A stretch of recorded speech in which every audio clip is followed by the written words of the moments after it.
Okay, we're ready to get started. I ask with the number of people in here, we please not leave during the press conference. Thank you.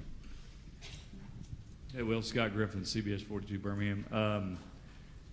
The obvious question about your connection with Smart and Saban and all those guys, what is the commonality in the DNA that you think, having coached, what do you want to take from that? And I think our impression is that Saban would want you to be like him, but I get the impression that he wants you to be your own guy too, as a head coach. I think that first of all, when I got my opportunity at Florida, and I was one of the first people I called was Nick, just to thank him for all the things that he offered me and an opportunity at a young age, to get exposed to being a coordinator, to get exposed to being in a place like LSU, to be exposed to schematically some really good things, to constantly the education of a coach, of bringing NFL coaches in and constantly educating yourself to improve the recruiting process, the public relations process, all of those things, a phenomenal job, and that's why he's where he is.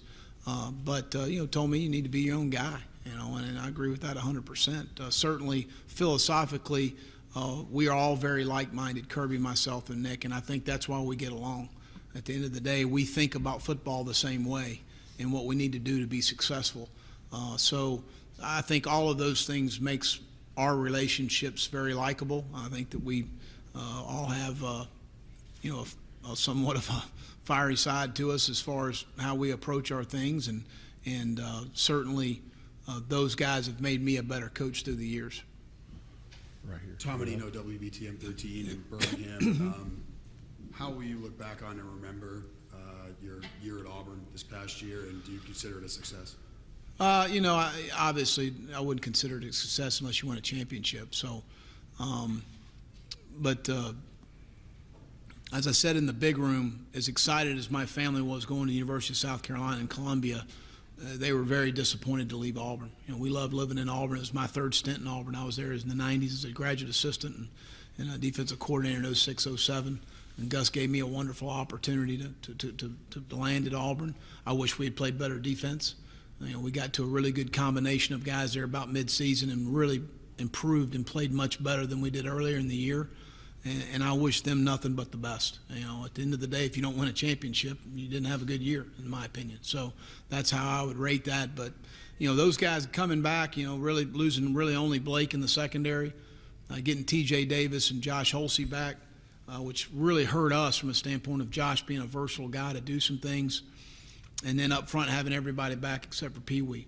I really feel like that they'll take the next step, and I think Kevin Steele will do an outstanding job. In the back, right here. Hey, Coach, Joe Allen, WBMA TV in Birmingham. What did you learn from your experiences coaching Florida that maybe you're going to do a little bit differently at South Carolina?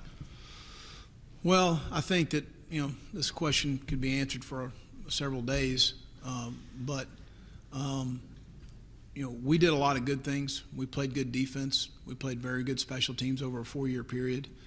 Academically, our players did an outstanding job. They acted right. They represented the University of Florida in a first-class manner. We recruited really good players. In the last 2 drafts, NFL drafts, Florida's had more players drafted than anybody in the conference. We've had 4 first-round picks.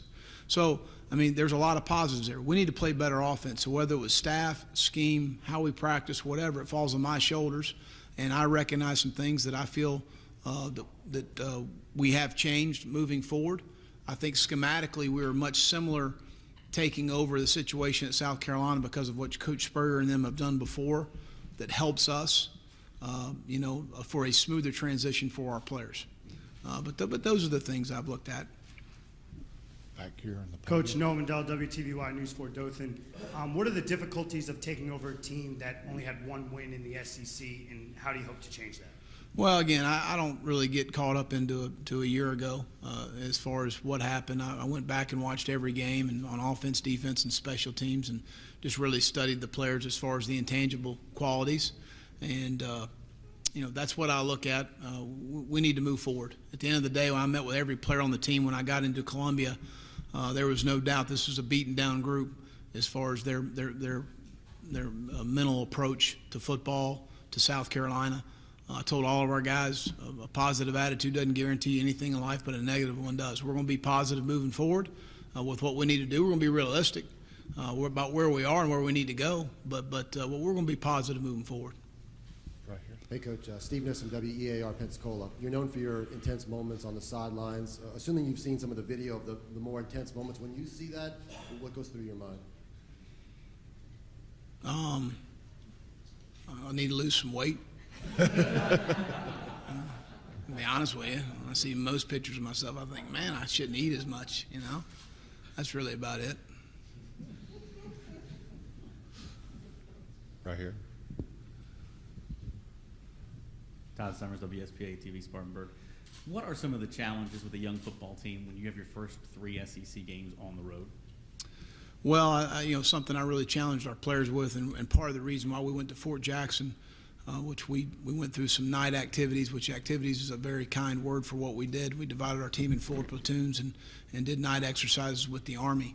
But we need to be comfortable being uncomfortable. That's something we're going to have to grow used to dealing with 2 road games with the young football team, and how some of these guys are going to respond, I have no idea. We can't simulate national TV September 1st in fall camp. Now, we're going to try and get as much as we can to it and expose our guys with as many game situations as we can to make really good decisions in those times. We lost 5 games by 7 points or less last year. So obviously we're in position to win some games. We got to find a way to get it done and take some teaching moments through camp to make sure our players understand that. Back over here to your left. Coach Stephen Gunner, WSFA Montgomery, bringing in a guy like Jake Bentley, who's should be going into a senior year in high school, but what have you seen from him mentally, physically on the field, and just kind of play beyond his years and age? Well, I haven't seen anything of him. He's been on our campus this summer, and I haven't been involved with the summer workouts and things by NCAA rules. So, again, like any other freshman that we have, he'll have an opportunity to compete. And that's about all I can say at this point. Back here. Right here. Hey, Champ. Cassie Hill, WCJB in Gainesville. Jared Davis said he's going to see that South Carolina game as your homecoming. How do you picture that day going? I don't know about that. Most Florida fans wanted me on that sideline when I was there.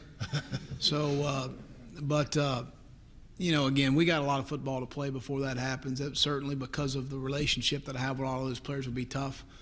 Just because I do get emotionally attached to the players, and so, we got a lot of football to play. I've got great respect for the University of Florida, and certainly the Swamp as a venue. Right It's here, front row. never easy to fill the shoes of someone who's considered a legend. With Steve Spurrier in mind, is that something that you've thought about at all? Not really. At the end of the day, you got to be yourself, and you got to implement the program and create the culture you want within the program, and that's what we've tried to do. And with nothing but respect for Coach Spurrier and what he accomplished at South Carolina and as a coach in our league, and what the friendship that he's been for me over the years, because he's been very good to me. So I don't spend a lot of time worried about that. I mean, that's not something that to me, I talk in terms of to our players all the time and to our staff all the time, and to really self-talk to myself all the time. Control the controllables, because there's so many things out there we have no control over, and we get focused on things that don't matter, that you don't have any control over. Let's just focus on the things that we can control, and that's coaching and developing our team and getting our staff ready for the season. Right back here. Coach, you know the pressure to win in this conference, but you're taking over a team that's coming off a 3-win season, breaking in starters at some key positions. What is the approach? What is the mentality for you in this first season? To win now. I put more pressure on myself than media is going to create or our fan base is going to create. I want to win. Right here. Coach Tony Cornish, Jr., WTVY News 4 in Dothan. You mentioned the culture just a moment ago. Gauge the culture in Columbia right now. You know what it takes to win in this conference. You know where you have to be, all sides, everybody on board, the focus. How far are you away in Columbia right now? We'll determine that more as the season starts. I think it's hard because of the unknowns. We have some guys that haven't played much. I think they're going to play well. I think that they're going to respond to the circumstances we're going to put them in. But I can't. I've been doing this for a long time. I don't know some of these. You never know how a young man's going to react on national television on Thursday night, kicking off the football season. I think they'll respond well. We're going to try and create as much duress as we can in camp for these guys and make them feel comfortable being uncomfortable. But there's a lot of unknowns for us, which is concerning. Right here. Todd Summers, WSPA TV, Spartanburg. What did Brandon McElwain show you in the spring, and did it give him a little bit of an advantage coming into fall camp ahead of maybe a guy like Jake or some other? Absolutely. I think you get 15 practices of a new scheme, new system. But Brandon shows a lot of command. Brandon's a competitor. He competes. That's what jumps out at you. He's extremely talented. He's a really good athlete. He throws the ball extremely well. He's got a strong arm. All of those things. But he's got the competitive edge about himself, about going about himself with the right demeanor and positively affecting the guys around him. So he displayed all of those things to me in spring.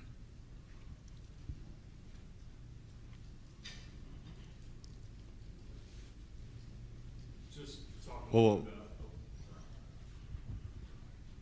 I'm not asking for to you to defend yourself, just your honest opinion, because I think you got a bad deal at Florida as far as a rap, because you won 11 games when your quarterback was healthy, guys went to the league, things improved. Do you feel like it's a little bit of a bad rap, the way some view you at Florida, or no?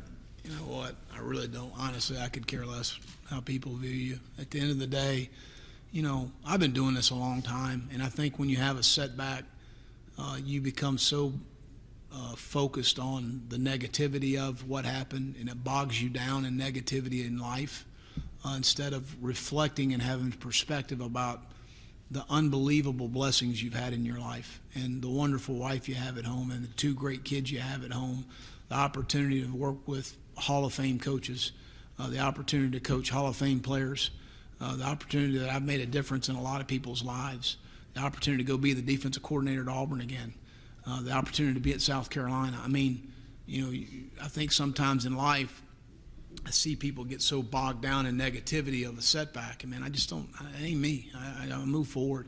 Whatever happened, and I'm sorry that it didn't work that way, but I know I made a difference at Florida. I know our staff made a difference at Florida. And I don't think there's any question the endorsement from Dr. Bernie Matchin and Jeremy Foley at the University of South Carolina helped me get that job because of the way we handled ourselves, because of the class we had, because we did do things the right way. And it's easy to do things the right way. And I don't look back at it as a negative experience. I look back at it as a situation that didn't work, and I let people that, either felt like I didn't get a good break or didn't want me there, I don't worry about it. right back here. Coach, kind of piggybacking off that answer, for better or for worse, sometimes perception does drive reality. With that said, did you expect to get another head coaching job in the SEC as quickly as you did, maybe going back a year and a half? I've learned in this profession, never say never. I've learned that there's some crazy things that happen. When I got the call from Coach Tanner, I felt like I was a very good fit at South Carolina. He felt like I was a very good fit, obviously, at South Carolina. I look at the NFL, and you really look in professional sports. Right now, there's 32 teams in the National Football League, but you could say the same thing for Major League Baseball and the NBA. How many of those coaches have been fired before and rehired again? About 1/3 of them. And the reason that happens is because football people are making decisions. The general manager is a football guy. He's running the draft. He's evaluating coaches in the league every single year. He's also evaluating the circumstances with which the situation before didn't work. My third year, we lost 5 or 6 guys to season-ending injuries, or some of them didn't even play, that are all drafted in the NFL. That's hard to overcome. It is. It's a reality. It's a fact. It's not an excuse. It's a fact. But that's when you have football people making decisions. I got hired by a Hall of Fame coach.